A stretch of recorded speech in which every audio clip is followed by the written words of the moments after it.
Mon nom est Marcus et j'ai 23 ans.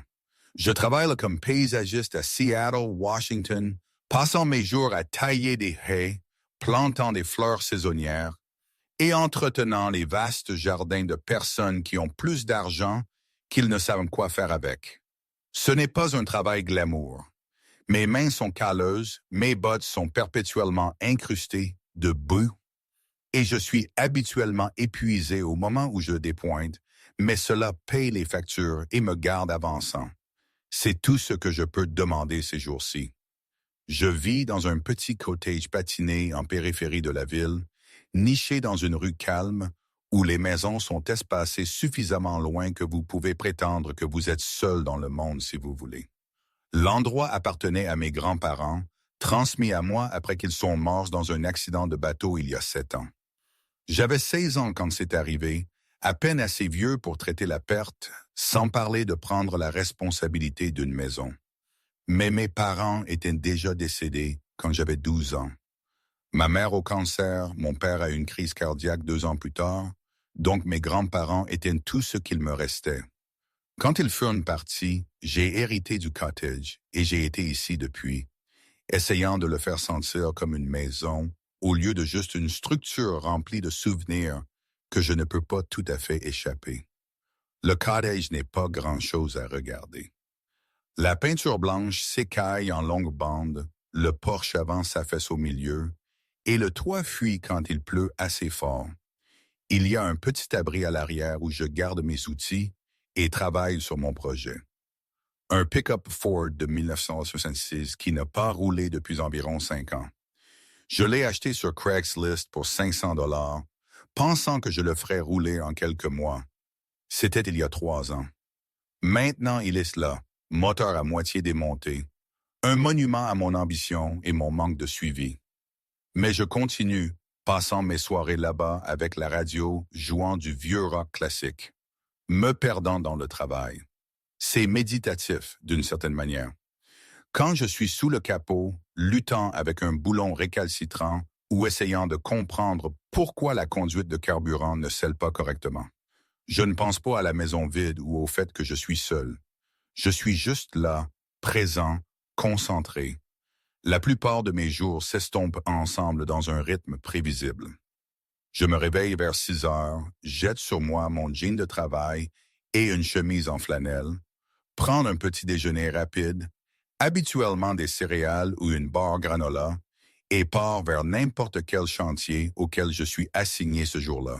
La compagnie pour laquelle je travaille gère une 12aine de propriétés autour de Seattle, des modestes maisons de banlieue aux domaines qui pourraient servir d'hôtel.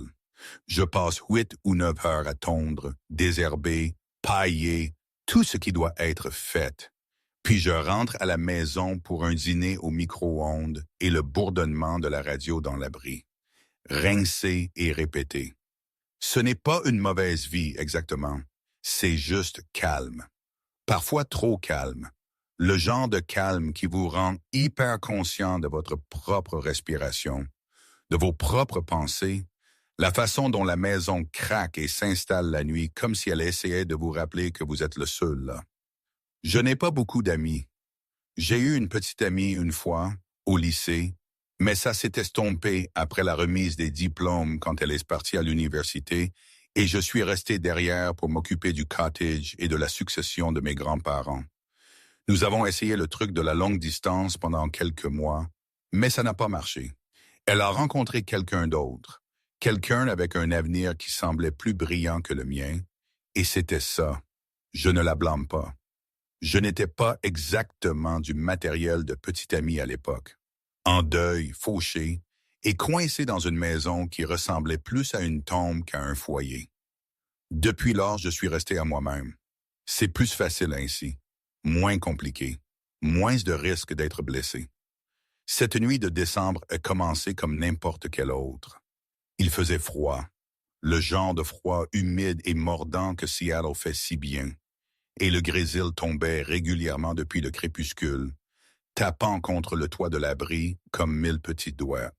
J'étais là-bas travaillant sur le camion, essayant de desserrer un boulon de carburateur qui s'était rouillé en place. L'unique ampoule aérienne clignotait occasionnellement, projetant des ombres erratiques à travers les établis, et la radio jouait une chanson de Springsteen que j'avais entendue 1 million de fois. Il était presque minuit quand je l'ai entendu. Un coup doux, hésitant à la porte arrière. J'ai figé, clé toujours à la main. Personne ne vient chez moi. Je ne reçois pas de visiteurs, n'ai pas d'amis qui passent sans prévenir. Et les livraisons viennent toujours à la porte d'entrée. Pendant une seconde, j'ai pensé que je l'avais imaginé, mais puis ça est venu encore, un peu plus fort cette fois, plus insistant. J'ai posé la clé, essuyé mes mains grasses sur un chiffon et me suis dirigé vers la maison, mes bottes craquant sur le chemin de gravier. Quand j'ai ouvert la porte arrière, j'ai trouvé une femme debout là, et elle avait l'air d'avoir traversé l'enfer. Elle avait peut-être au début de la quarantaine, avec des cheveux foncés qui pendaient en mèches humides et emmêlés autour de son visage. Son manteau, d'apparence chère, le genre de laine sur mesure qui coûtait probablement plus que mon loyer mensuel, était trempé et strié de boue. Ses yeux étaient grands, couleur noisette, et remplis de quelque chose de brut et désespéré. Pire peut-être, ou épuisement, ou les deux. Mais elle n'avait pas de sac à main, pas de parapluie, rien. Juste elle-même, tremblante dans le froid. « Je suis tellement désolée, dit-elle, sa voix tremblante mais déterminée, comme si elle se forçait à rester composée. Je sais que c'est étrange apparaître comme ça, mais s'il vous plaît, puis-je entrer? Ma voiture est tombée en panne à environ 1 mile sur la route et mon téléphone est fun. Je ne savais pas où aller d'autre. Je suis resté là un moment essayant de traiter. Elle n'avait pas l'air dangereuse, mais je ne suis pas le genre de gars qui invite juste des étrangers dans sa maison, surtout pas à minuit. Pourtant, il y avait quelque chose en elle. La façon dont elle se tenait là, trempée et tremblante, la façon dont ses yeux retenaient les miens comme si elle me suppliait silencieusement de ne pas la renvoyer, ça rendait impossible de dire non. « Ouais, d'accord, j'ai dit en me décalant. Entre, tu gèles. » Elle a hoché la tête, un petit sourire soulagé parcourant son visage alors qu'elle passait devant moi dans la chaleur de la maison.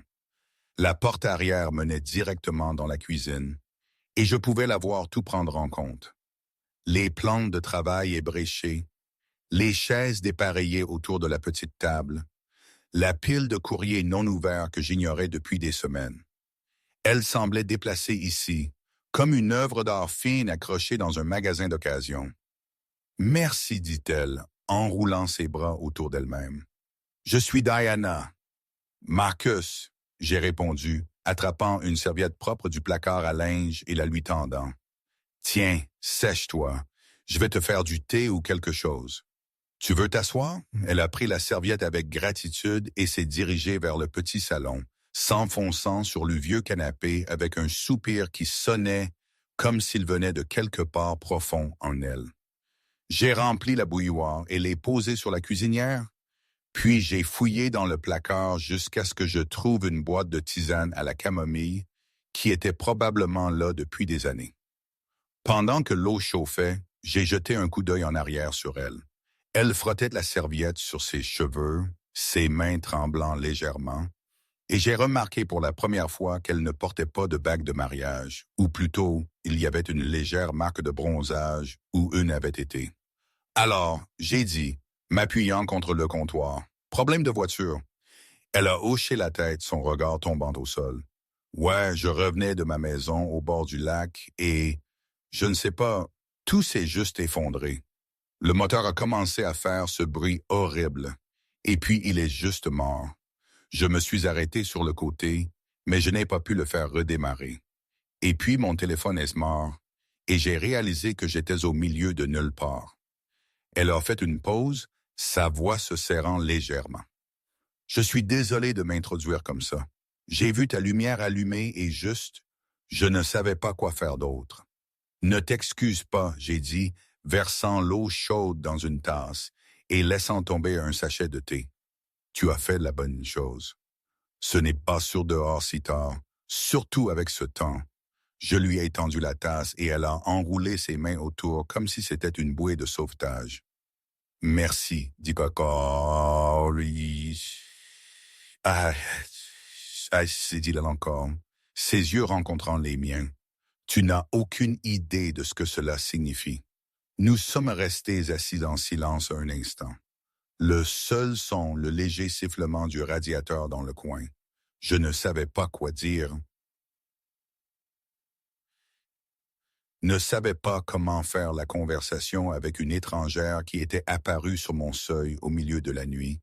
Mais elle semblait contente de juste s'asseoir là, se réchauffant, et j'étais bien avec ça. Après un moment, elle en parlait encore, sa voix plus douce maintenant. Je vis de l'autre côté de la ville, dans une des communautés fermées près de Bellevue. Mon mari, enfin mon bientôt ex-mari, je suppose, il a appelé pendant que je conduisais. Nous nous sommes disputés, et j'étais si bouleversé que j'ai dû me garer sur le côté. C'est là que la voiture est morte. Elle a ri. Un son amer. Timing parfait, n'est-ce que pas? Ça a l'air rude, j'ai dit. Pas sûr quoi d'autre offrir. Ça l'est, a-t-elle admis. Mais honnêtement, en ce moment, je suis juste reconnaissante d'être quelque part au chaud et en sécurité. Alors merci, Marcus. Vraiment, j'ai hoché la tête, me sentant maladroit sous le poids de sa gratitude. Tu peux rester ici cette nuit, j'ai une chambre d'amis. Ce n'est pas grand-chose, mais il y a un lit. Je t'aiderai à régler ta situation de voiture le matin. Ses yeux se sont remplis de larmes, et pendant une seconde, j'ai pensé qu'elle pourrait pleurer. Mais elle les a clignées en arrière et a hoché la tête. Merci. Je ne savais pas où aller d'autre. Alors que je la menais à la chambre d'amis et disais bonne nuit, sa voix m'a arrêté à la porte. Marcus, dit-elle doucement, je suis contente que ce soit à ta porte que j'ai frappé. Je ne savais pas quoi dire à ça. Alors j'ai juste hoché la tête et l'ai laissé là, fermant la porte doucement derrière moi. Alors que je gisais dans mon lit cette nuit-là, écoutant le grésil taper contre la fenêtre, je ne pouvais pas chasser l'image d'elle debout sur mon seuil, désespérée, vulnérable et totalement déplacée dans mon petit monde en ruine. Le lendemain matin, je me suis réveillé à la lumière pâle d'hiver filtrant à travers les stores et à l'odeur du café en train de se préparer dans la cuisine. Pendant un instant, j'ai pensé que j'avais rêvé le tout. Le coup à la porte, la femme aux yeux hantés, tout cela. Mais puis j'ai entendu du mouvement en bas, le doux tintement d'une tasse posée sur le comptoir, et j'ai su que c'était réel. J'ai enfilé une chemise propre et suis descendu pour trouver Diana debout dans ma cuisine, l'air presque surréaliste dans la lumière du matin. Elle avait changé de son manteau boueux et portait ce qui ressemblait à un pull de rechange qu'elle devait avoir trouvé dans le placard de la chambre d'amis, un des vieux cardigans de ma grand-mère, trop grand pour elle, mais d'une certaine manière convenant d'une façon qui la faisait paraître moins comme la femme polie de la nuit dernière et plus comme quelqu'un qui appartenait ici. Ses cheveux étaient encore humides mais peignés en arrière, et elle avait lavé la boue de son visage. Elle avait l'air fatiguée mais plus composée, comme si elle avait eu le temps de se reprendre. « Bonjour, dit-elle, offrant un petit sourire. « J'espère que tu ne déranges pas. J'ai trouvé le café et me suis servi. J'ai pensé que c'était le moins que je puisse faire. Non, c'est bon, j'ai dit, me versant d'une tasse. Tu as bien dormi? Mieux que je n'ai dormi depuis des semaines, honnêtement. Elle s'est appuyée contre le comptoir, enroulant ses mains autour de sa tasse. Cette chambre d'amis est douillette, c'était sûr. Nous sommes restés là en silence confortable un moment, sirotant notre café.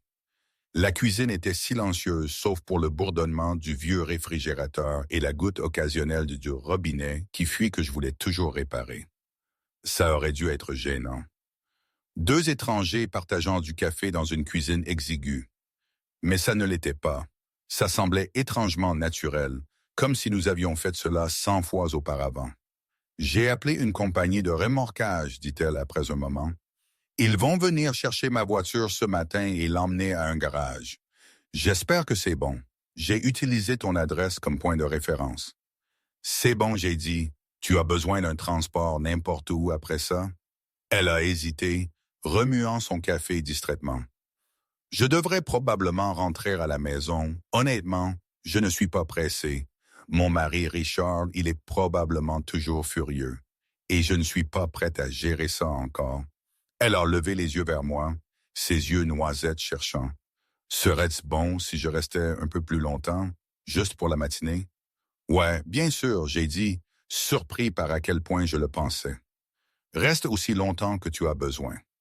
Nous avons fini par nous asseoir à la petite table de cuisine, mangeant du pain grillé et des œufs brouillés que j'avais préparés avec le peu que j'avais dans le frigo.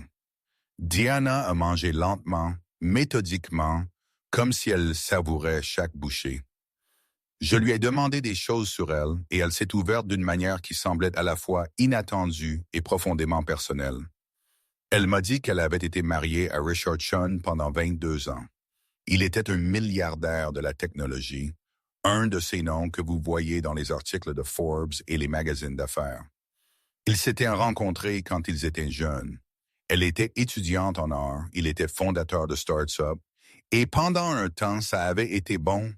Mais à mesure que son entreprise grandissait, son besoin de contrôle grandissait aussi. Il dictait où il vivait, qui elle pouvait voir, ce qu'elle pouvait faire. Il n'est pas violent, dit-elle doucement, fixant sa tasse. Mais il est suffocant. Tout doit être à sa manière. J'ai arrêté d'être Diana il y a des années. Je suis devenue la femme de Richard Chen et c'est tout ce que j'avais le droit d'être. Ça sonne horrible, j'ai dit, et je le pensais. Elle a hoché la tête, ses yeux brillants. Ça l'est. Notre fils, Jake, il a ton âge, 23 ans. Il est parti à l'école doctorale en Californie, étudiant la science de l'environnement. Il est la seule bonne chose qui est sortie de ce mariage. Mais même lui ne sait pas à quel point c'est devenu mauvais. Je le lui ai caché parce que je ne voulais pas qu'il s'inquiète. Pourquoi maintenant? J'ai demandé doucement. Pourquoi partir la nuit dernière? Elle a pris une respiration tremblante. Parce que je ne pouvais plus le supporter. Richard et moi nous sommes disputés hier après-midi. Il voulait que j'annule une exposition de photographies que je planifiais. Juste une petite chose dans une galerie locale. Rien de majeur. Mais c'était à moi, tu sais, quelque chose que je faisais pour moi-même. Et qu'il a dit que c'était embarrassant que cela le fasse mal paraître d'avoir sa femme jouant l'artiste. C'est ce qu'il a appelé ça, jouant. Sa voix s'est brisée et elle a essuyé ses yeux avec colère. Je ne pouvais pas rester là une seconde de plus. Alors je suis monté dans la voiture et suis parti. Je n'avais même pas de plan. J'ai juste conduit. Je ne savais pas quoi dire à ça. Alors j'ai tendu la main à travers la table et lui a serré la main. Elle a serré en retour, s'accrochant comme si j'étais la seule chose solide dans son monde. Après le petit déjeuner, j'ai offert de lui montrer l'abri, pensant que cela pourrait la distraire. Elle m'a suivi à l'arrière, marchant prudemment sur le sol inégal, et quand j'ai ouvert la porte, elle a laissé échapper un petit rire. « Wow !» dit-elle, regardant autour de l'espace encombré. Des outils accrochés à des panneaux perforés, le camion démonté au centre, des chiffons tachés d'huile éparpillés partout. C'est très toi. Qu'est-ce que ça est censé signifier? Nous sommes tombés dans un rythme. Elle s'asseyait sur un vieux tabouret dans l'abri, me regardant travailler sur le camion, posant des questions sur les carburateurs et les pompes à essence. Je lui ai appris comment changer un pneu un après-midi, riant quand elle a eu de la graisse sur sa joue et a juré comme un marin. Nous cuisions ensemble le soir. Repas simple, rien de fantaisie. Et elle me racontait des histoires sur Jake, sur la vie qu'elle avait avant que les milliards de Richard ne transforment tout en froid et transactionnel. Une nuit, elle a apporté son appareil photo et a pris des photos du cottage, de l'abri, du camion. Cet endroit a du caractère, dit-elle, encadrant une photo de la peinture écaillée sur le porche. Il se sent vivant. Il tombe en morceaux, j'ai rétorqué. Même chose, dit-elle avec un sourire. Lentement, le cottage a commencé à se sentir différent, moins vide. Son rire a rempli les espaces qui avaient été silencieux si longtemps, et je me suis retrouvé à attendre avec impatience ses visites, comptant les heures jusqu'à ce que j'entende son coup à la porte. Elle a apporté de la lumière dans mon monde, et je pense que j'ai apporté quelque chose dans le sien aussi. La liberté, peut-être, ou juste un endroit où elle pouvait respirer. Un soir, nous étions assis sur le porche, partageant une bouteille de vin qu'elle avait apportée, regardant la pluie tomber en rideau à travers le jardin. Elle s'est tournée vers moi, son expression sérieuse. « Marcus, dit-elle doucement, j'ai besoin de te dire quelque chose. » « D'accord, j'ai dit, ma poitrine se serrant.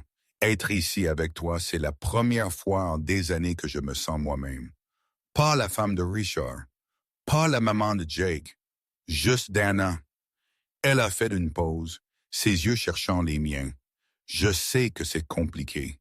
Je sais que je suis encore techniquement marié et j'ai le double de ton âge et tout ça est probablement un désordre. Mais je ne peux plus faire semblant. Me soucie de toi, plus que je ne devrais. Mon cœur battait fort alors que je posais mon verre. Diana, tu n'as pas à dire quoi que ce soit, elle a interrompu. J'avais juste besoin que tu saches, mais j'avais quelque chose à dire. Je me soucie de toi aussi, j'ai admis. Ma voix rauque. J'ai essayé de ne pas le faire, mais je le fais. Tu fais que cet endroit ressemble à nouveau à une maison. Elle a souri, des larmes brillant dans ses yeux, et a appuyé sa tête contre mon épaule. Nous sommes restés assis là dans le calme trempé de pluie, nous tenant l'un à l'autre comme si nous avions tous deux peur de lâcher prise. Cette nuit-là, tout a basculé. Nous n'avons pas parlé de l'avenir ni fait de promesses que nous ne pouvions pas tenir. Nous avons juste existé ensemble, dans la chaleur du cottage, dans la compréhension tranquille que quoi que ce soit, cela importait. Les semaines qui ont suivi ont semblé comme vivre dans un rêve dont j'avais peur de me réveiller. Diana est devenue une présence constante dans ma vie, ses visites s'étirant d'heures à des jours entiers, et finalement à des nuits où elle envoyait un message à Richard avec une excuse sur le fait de rester avec une amie. Nous savions tous deux que nous franchissions des limites qui ne pouvaient pas être défranchies, mais aucun de nous ne semblait capable d'arrêter. Le cottage s'est transformé autour de nous. Ses livres de photographie empilés sur la table baissée, ses vêtements de rechange accrochés dans mon placard, sa brosse à dents à côté de la mienne dans la salle de bain. C'était domestique et intime et terrifiant tout à la fois. Nous passions les matins emmêlés dans mon lit, parlant de tout et de rien. Elle me racontait ses rêves d'ouvrir sa propre galerie un jour, et je partageais ma fantaisie de démarrer un atelier de restauration, réparant des voitures classiques pour des gens qui les appréciaient réellement. Dans ces moments calmes, avec le soleil coulant à travers les stores et sa tête reposant sur ma poitrine, le reste du monde semblait incroyablement loin. Richard, les milliards, la différence d'âge, rien de tout cela n'importait quand c'était juste nous. Mais la réalité a une façon de se faufiler de nouveau, peu importe à quel point vous essayez de la tenir à distance. C'était un jeudi après-midi fin janvier, quand tout est arrivé à un point critique. Le ciel était lourd de nuages, menaçant la pluie, mais ne la livrant pas tout à fait, et j'avais pris l'après-midi de congé pour aider Diana à s'installer pour son exposition de photographie. Cela se passait ce week-end dans une petite galerie du quartier universitaire, et elle était un vrai paquet d'honneur à ce sujet. Nous avions passé des heures au cottage la nuit précédente, parcourant ses tirages, l'aidant à décider lesquels exposer. Elle avait choisi 20 images, des paysages de Seattle d'ambiance, de la photographie de rue Candide, et quelques photos qu'elle avait prises autour de ma propriété. Il y en avait une de l'abri au crépuscule, l'unique ampoule à l'intérieur projetant une lueur chaude à travers l'embrasure de la porte qui me faisait mal à la poitrine chaque fois que je la regardais. Nous étions dans la galerie, accrochant les quelques derniers tirages, quand le téléphone de Diana a sonné. Elle a jeté un coup d'œil à l'écran et son visage est devenu pâle.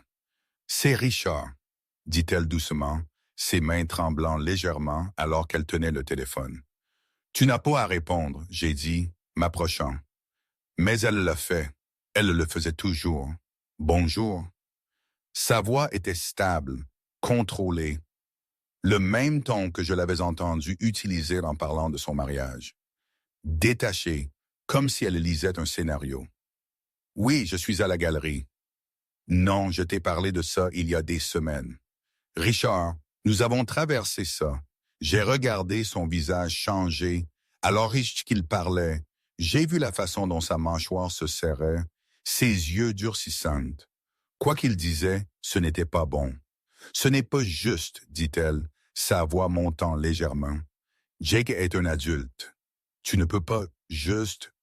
Non, non, je ne fais plus ça. Elle a fait une pause, écoutant, et puis son visage s'est effondré. Tu me menaces? Après tout, tu vas me menacer. Je me suis rapproché, voulant aider, mais ne sachant pas comment. Elle m'a regardé, ses yeux mouillés de larmes, et j'ai vu quelque chose se briser dans son expression. Je veux un divorce, dit-elle au téléphone, sa voix tremblante mais ferme. J'en ai fini, Richard. Je déposerai les papiers la semaine prochaine.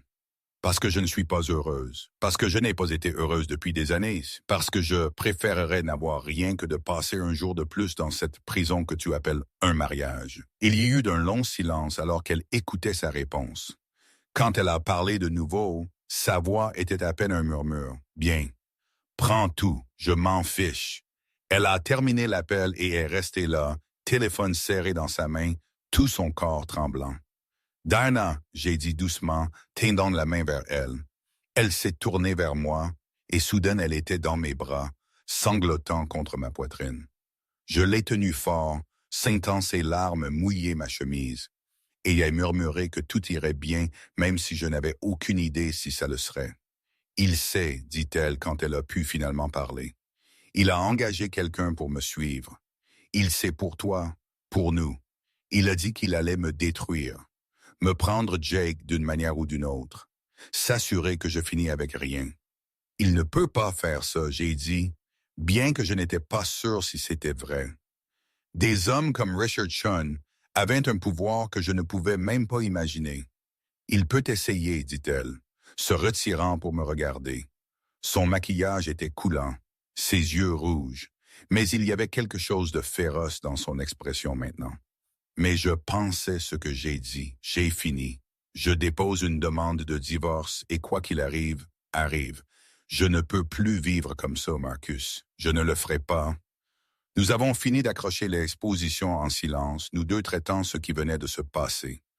Quand nous avons eu fini, nous sommes retournés au cottage et nous nous sommes juste tenus l'un l'autre sur le canapé. Ne parlant pas, ne faisant pas de plan, juste étant ensemble dans le calme. Cette nuit-là, Diana m'a tout raconté. Sur comment Richard était devenu de plus en plus contrôlant au fil des ans. Surveillant ses comptes bancaires, son téléphone, ses mouvements. Sur comment il l'avait isolée de ses amis, l'avait convaincue que personne d'autre ne la voudrait, qu'elle avait de la chance de l'avoir. Sur comment elle avait commencé à le croire. Jusqu'à ce qu'elle frappe à ma porte cette nuit de décembre et se rappelle ce que ça faisait d'être vue comme une personne au lieu d'une possession. « J'aurais dû partir il y a des années, dit-elle, sa voix rauque. Mais j'avais peur, peur d'être seule, peur de perdre Jake, peur de ce que les gens penseraient.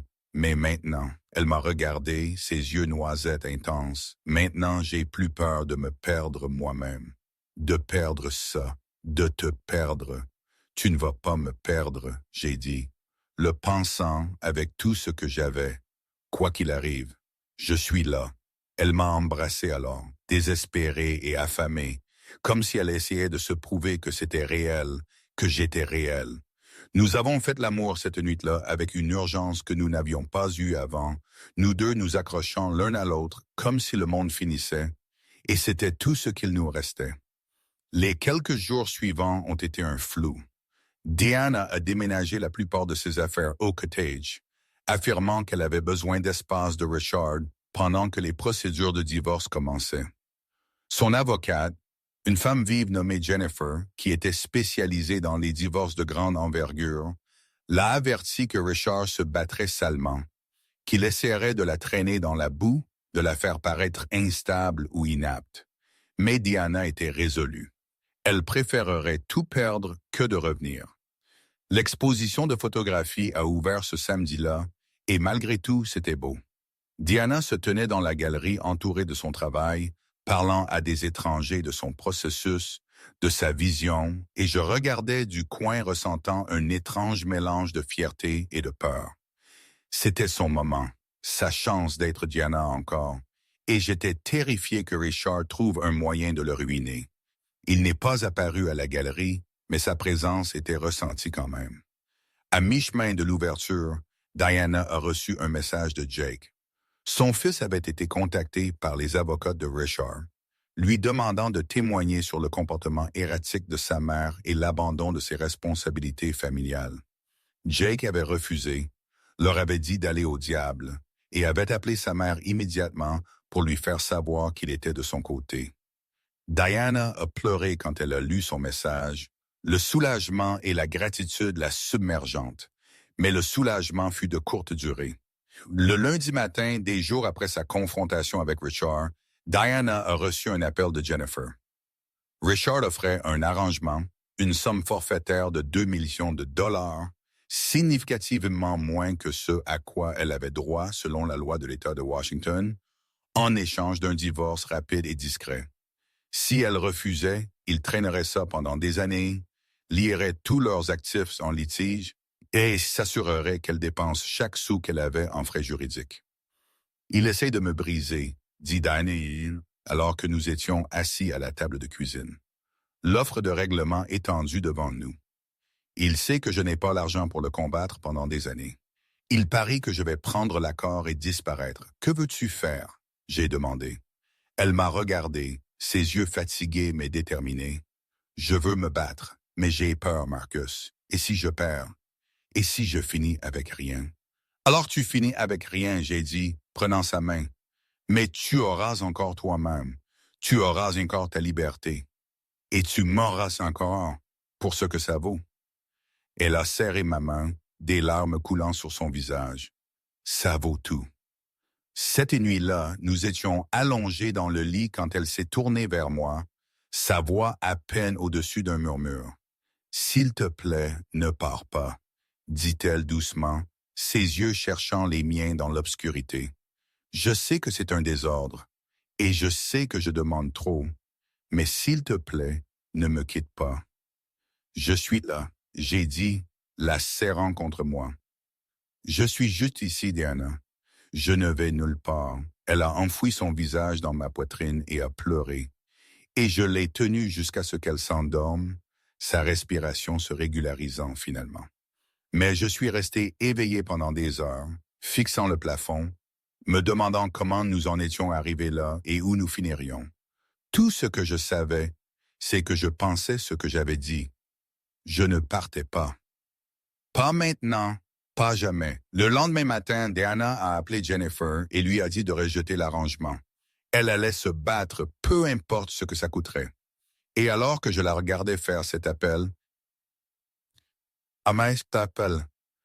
assise à ma table de cuisine dans le vieux cardigan de ma grand-mère, j'ai réalisé que je n'avais jamais admiré quelqu'un plus dans toute ma vie. Mais je savais aussi que la partie la plus difficile ne faisait que commencer. Les semaines suivantes nous ont testés de manière que je n'avais pas imaginé possible. Richard n'a pas bien pris le rejet de son arrangement par Diana. Il a riposté avec toute la force de ses ressources, lançant une campagne de dénigrement qui a dépeint Diana comme une croqueuse de diamants instable qui avait abandonné sa famille pour un homme plus jeune. Des articles sont apparus dans les rubriques de potins locaux, soigneusement formulés pour éviter la diffamation, mais néanmoins dommageables. Le téléphone de Diana sonnait constamment, avec des journalistes demandant des commentaires, d'anciens amis appelant pour demander si les rumeurs étaient vraies, et les avocats de Richard déposant motion après motion pour retarder les procédures et épuiser ses ressources. À travers tout cela, Diana a gardé la tête haute. Elle a emménagé officiellement dans le cottage, disant à Richard qu'elle ne reviendrait pas au manoir de Bellevue sous aucun prétexte. Son avocate lui a déconseillé, a dit que cela la faisait paraître comme si elle avait abandonné le domicile conjugal. Mais Diana ne s'en souciait plus. Cette maison n'a jamais été ma maison, me dit-elle un soir alors que nous peignions la chambre d'amis ensemble. Son choix de faire de l'espace vraiment le sien. C'est ça. Jake est venu visiter 2 semaines après que Diana a rejeté l'arrangement. J'étais nerveux à l'idée de le rencontrer, inquiet qu'il me voie comme la raison pour laquelle le mariage de ses parents s'était effondré. Mais il m'a surpris. Il était grand, aux cheveux couleur sable, avec les yeux de sa mère et une intensité tranquille qui me rappelait Diana. Nous nous sommes serrés la main dans l'allée et il m'a regardé un long moment avant de parler. « Tu es le paysagiste, dit-il. Ce n'était pas une question. Ouais, j'ai répondu. Pas sûr où cela allait. Il a hoché la tête lentement. Maman parle de toi constamment. Dit que tu as sauvé sa vie. Il a fait une pause, sa mâchoire travaillant. Mon père, il n'est pas une mauvaise personne, mais il n'est pas un bon mari. J'ai su cela pendant des années. Je suis content qu'elle soit sortie. Et je suis content qu'elle ait eu un endroit où aller.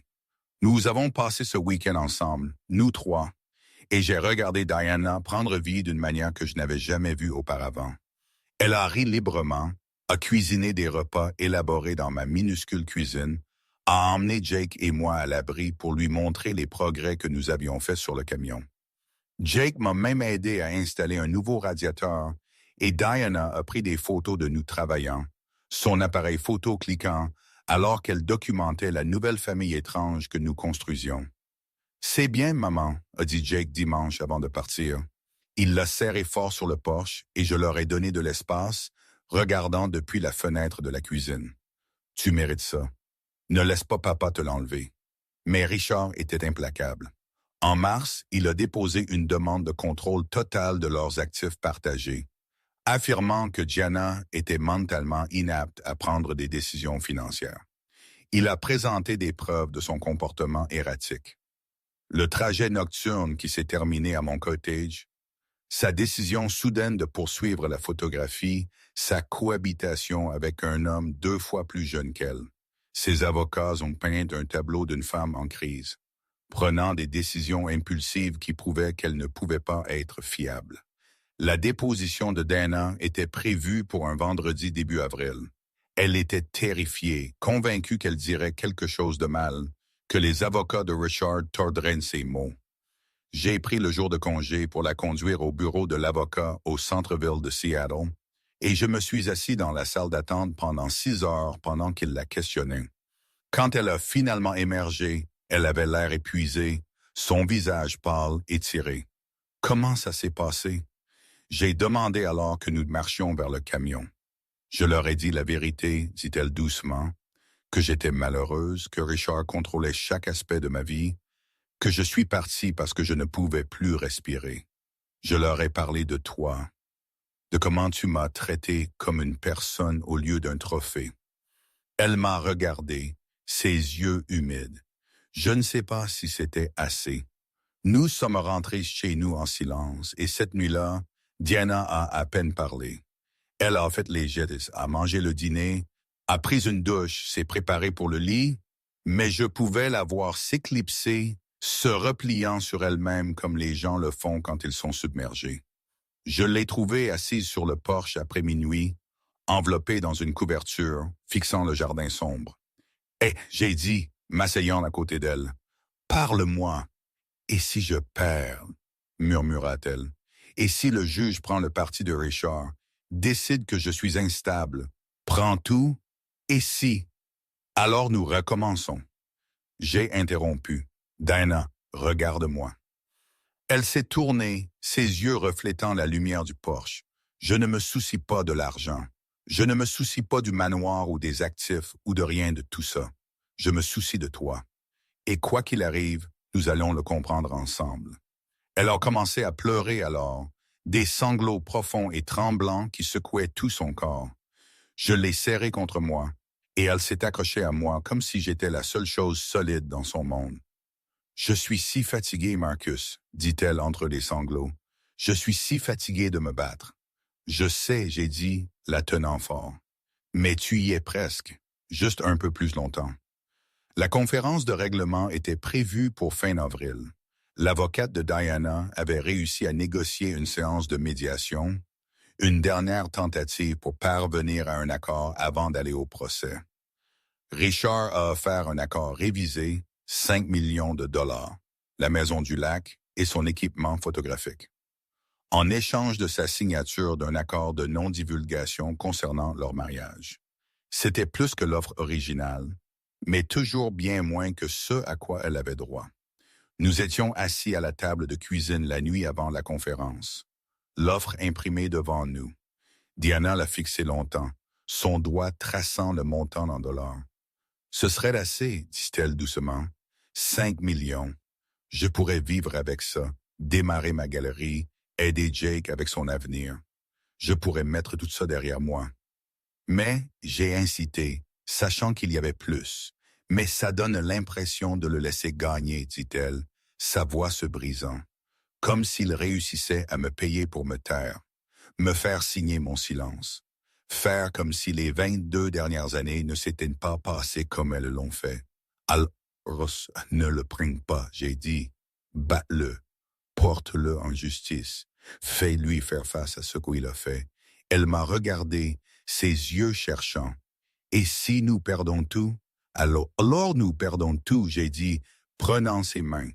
Mais tu auras ta vérité, et tu m'auras, et nous construirons quelque chose de nouveau ensemble. Le lendemain matin, Diana est entrée dans cette salle de conférence et a rejeté l'offre de Richard. Elle lui a dit, par l'intermédiaire de son avocate, qu'elle voulait sa pleine part de leurs actifs, qu'elle ne signerait pas d'accord de non-divulgation et qu'elle était prête à aller au procès si nécessaire. Le visage de Richard est devenu rouge. J'en ai entendu parler plus tard par Jennifer, et il est sorti en furie, menaçant de l'enterrer sous les frais de justice. Mais quelque chose a changé après ça. Peut-être que Richard a réalisé que Diana n'allait pas céder, ou peut-être que ses propres avocats lui ont conseillé que son comportement n'allait pas bien passer devant un juge. Quelle que soit la raison, 2 semaines plus tard, il est revenu avec une offre finale, 20 millions de dollars, la Maison du Lac, un accès complet à son fonds fiduciaire et pas d'accord de non-divulgation. En échange, elle accepterait un divorce discret, pas de déclaration publique et une rupture nette. Diana a accepté, non pas parce qu'elle voulait son argent, mais parce qu'elle voulait sa liberté. Les papiers ont été signés en mai et juste comme ça, c'était fini. 22 ans de mariage dissous en une pile de documents juridiques et un virement bancaire. Le jour où le divorce a été finalisé, Diana est rentrée au cottage et m'a trouvé dans l'abri, travaillant sur le camion. Elle se tenait dans l'embrasure de la porte, silhouettée contre le soleil de l'après-midi, et a souri. « C'est fait, dit-elle simplement. J'ai posé ma clé et me suis approché d'elle. « Comment te sens-tu? »« Libre, murmura-t-elle. Et puis elle était dans mes bras, riant et pleurant en même temps. « Marcus, je suis libre. Nous avons célébré cette nuit-là, juste nous deux, avec du vin bon marché et de la nourriture chinoise à emporter manger sur le porche. Diana a parlé de ses projets pour la galerie, comment elle voulait mettre en vedette des artistes émergents, créer un espace qui se sent accueillant au lieu d'intimidant. Je lui ai parlé de mon rêve d'agrandir l'abri, peut-être de prendre des projets de restauration à plein temps, au lieu de juste comme un passe-temps. Nous pourrions le faire ensemble, dit-elle, ses yeux brillants. J'ai l'argent maintenant. Nous pourrions arranger cet endroit correctement, transformer l'abri en un vrai atelier, construire la vie que nous voulons. Diana, j'ai dit soigneusement, je ne veux pas ton argent. Ce n'est pas pourquoi je suis ici. Je sais, dit-elle, prenant ma main, mais il ne s'agit pas de toi prenant mon argent.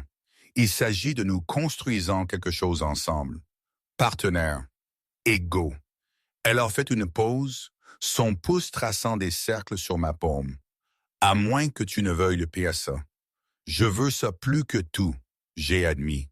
Je veux m'assurer que tu choisis ça parce que c'est ce que tu veux, pas parce que tu fuis autre chose. Elle s'est penchée et m'a embrassé, doux et lent. Je ne fuis plus. dit-elle contre mes lèvres. Je cours vers quelque chose, vers toi, vers nous, vers la vie que je veux réellement vivre. Au cours des mois suivants, nous avons transformé le cottage ensemble. Nous avons réparé le toit qui fuit, peint l'extérieur, rénové la cuisine. Dinah a converti la moitié de l'abri en une chambre noire pour sa photographie, tandis que j'ai utilisé l'autre moitié pour des travaux de restauration. Jake rendait souvent visite, apportant parfois des amis, et la maison s'est remplie de rires et de vie d'une manière qu'elle n'avait jamais eue auparavant. Dinah a ouvert sa galerie en septembre, un petit espace dans le quartier de Fremont qui est rapidement devenu connu pour présenter des artistes non conventionnels. J'ai commencé à prendre des projets de restauration, le mot se répandant dans les cercles d'enthousiastes de voitures, qu'il y avait un gars dans un cottage en dehors de Seattle qui faisait un travail de qualité à des prix raisonnables. Nous n'étions pas riches. Diana avait mis la plupart de l'argent de l'accord dans des fiducies et des investissements, vivant modestement des intérêts, mais nous étions heureux. Un soir fin octobre, presque un an après que Diana a frappé pour la première fois à ma porte, nous étions assis sur le porche nouvellement reconstruit, regardant le soleil se coucher sur les arbres. Elle avait sa tête sur mon épaule et j'avais mon bras autour de sa taille et tout semblait parfaitement, incroyablement juste. « Marcus, dit-elle doucement, merci. Pourquoi? Pour être ici cette nuit-là, pour m'avoir laissé entrer, pour être resté quand les choses sont devenues difficiles. » Elle a levé sa tête pour me regarder, pour me voir quand j'avais oublié comment me voir moi-même. Je l'ai embrassé sur le front, mon cœur si plein qu'il faisait mal. Tu m'as sauvé aussi, tu sais. Cet endroit était juste une maison avant que tu n'arrives ici.